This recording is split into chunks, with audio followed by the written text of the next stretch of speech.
Everyone, मकर संक्रांतीचा blog आहे हा. माझा तसा पहिलाच लाँग ब्लॉग आहे आणि सकाळची सुरुवात मस्त अशी सूर्योदयाने झाली, म्हणजे सूर्याच्या दर्शनाने. कारण आजपासून म्हणजे मकर संक्रांतीपासून असं म्हणतात की सूर्य हा मकर राशीमध्ये प्रवेश करतो आणि दिवस हा तिळातिळाने वाढत जातो. तर आज उपवास असतो सुवासिनींचा, बऱ्याच ठिकाणी करतात, आमच्या इथेही करतात. मग नाश्त्यासाठी अशी शाबूची खिचडी बनवली होती बहिणीने.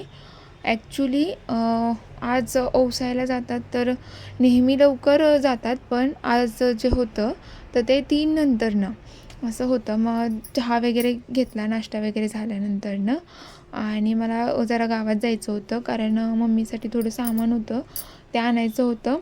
मग मीही तिथं बघितलं, नेल पॉलिश वगैरे बघितलं. आता ही नेल पॉलिश असं दिसताना वेगळा कलर दिसत होता आणि ओरिजिनलमध्ये वेगळा होता, असं फोटोजमध्ये वगैरे वेगळा दिसत होता कलर. त्यामुळे मी काय घेते नाही, आवडली होती पण कलर वेगळा वाटत होता फोटो वगैरे किंवा व्हिडिओमध्ये वगैरे. त्यानंतर बांगड्या घ्यायच्या होत्या मम्मीला, ह्या अँटिक पीसमधल्या, तर त्या घेतल्या तिच्या साईजच्या. आणि नंतरनं मग बाकीची ज्वेलरी वगैरे थोडीफार होती तर ती बघितली. तर ज्वेलरीची शॉपिंग मी आधीच केली होती त्यामुळे मी काय त्यातलं घेतलं नाही. मग मार्केटमध्ये गेलो होतो. मार्केटमध्ये आमचं काम होतं, आजच हळदी कुंकू ठेवलं होतं कारण माझ्या माहेरी ज्या दिवशी संक्रांत असते ना त्याच दिवशी सगळ्या लेडीज हळदी कुंकू करतात. मग वाणाचं सामान घ्यायचं होतं कारण वाण बघून आलं होतं पण आवडलं असं काहीच नव्हतं. मग स्टीलमध्येच बघायचं होतं म्हणून मग गेलो, 2-3 दुकानं फिरलो आणि नंतरनं मग एका ठिकाणी आम्हाला आवडलं तर ते घेतलं.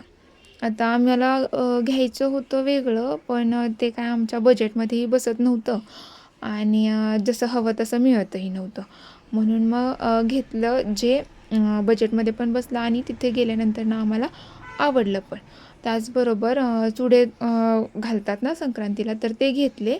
घरी आल्यानंतर मग ते घालायचे होते, तर ते चुलीचा हार वगैरे करून ते घालतात. आमच्या इथल्या काकू आहेत त्या घालतात.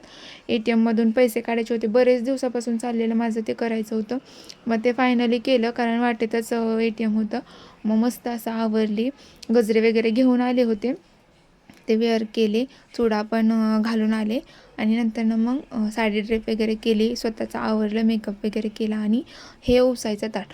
आता सुगड ही बऱ्याच जणांच्या असते, आमच्या इथे नाही, त्यामुळं म्हणजे घेतच नाही, त्यामुळं मग मी काय ते घेतलं नव्हतं. आणि मग आम्ही सगळ्या लेडीज मस्त असं आवरून सजून धजून निघालो होतं. इकडे ते पूजा करतात ना, म्हणजे ओसायला विठ्ठल रुक्मिणीचं मंदिरात किंवा रामाच्या मंदिरात, जिथे जे अवेलेबल असतं ते लोक तिथे जातात. आता रामाच्या मंदिराचा मान असतो असं म्हणतात, पण आमच्या इथं विठ्ठल रुक्मिणीच्या मंदिरातच येतात बऱ्याच लेडीज. आणि 3 नंतरचा मुहूर्त होता ओसनेचा, तर बघा इतकी गर्दी झाली होती, म्हणजे आम्ही जवळजवळ 3:30च्या आसपास गेलो होतो, 3:25ला आम्ही तिथे गेलो, पण इतकी गर्दी झाली होती की प्रचंडच. खूप खूप मोठी लाईन होती. आमचा कमीत कमी अर्धा तास थांबल्यानंतर आमचा नंबर आला.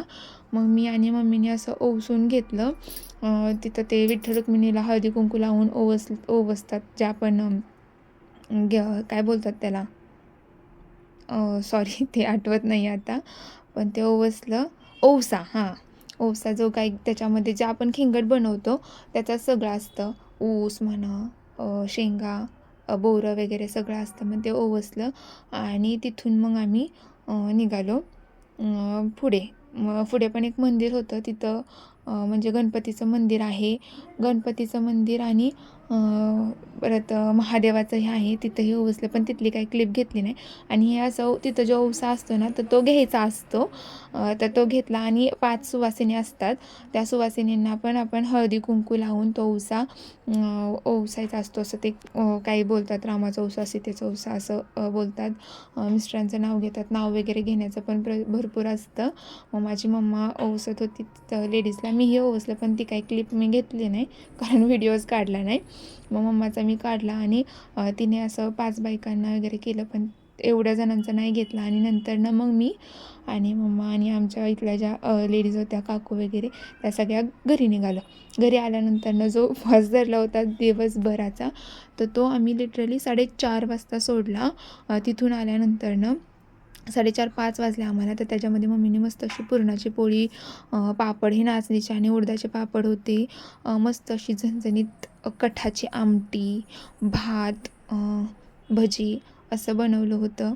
गुळवणी वगैरे पण होती गुळाची, पण ती मी काय खात नाही. मी आमटीबरोबरच खाते. आणि कोण कोण आमटीबरोबर पोळी खातं मला सांगा. आणि नंतर संध्याकाळी मग असं हळदी कुंकू वगैरे ठेवलेलं. तर वाहनामध्ये आम्ही हे असे उलथणे घेतले होते छोटे छोटे. मग शेजारीही बोलवलं होतं हळदी कुंकूला, तर त्यांच्यात असे विडे वगैरे घेतले जातात. तर ते बऱ्याच जणांच्या इथं घेतात पण, आणि काही जणांच्या इथं घेतही नाहीत. ज्यांच्या इथं घेतात ते त्या लोकांना हे माहिती असेल की हे कसं असतं. ते तिथेही काही तरी बोलायचं असतं, हळदी कुंकू वगैरे लावायचं असतं, आणि आपल्या नवऱ्याचं नाव वगैरे घ्यायचं असतं, सांगायचं असतं.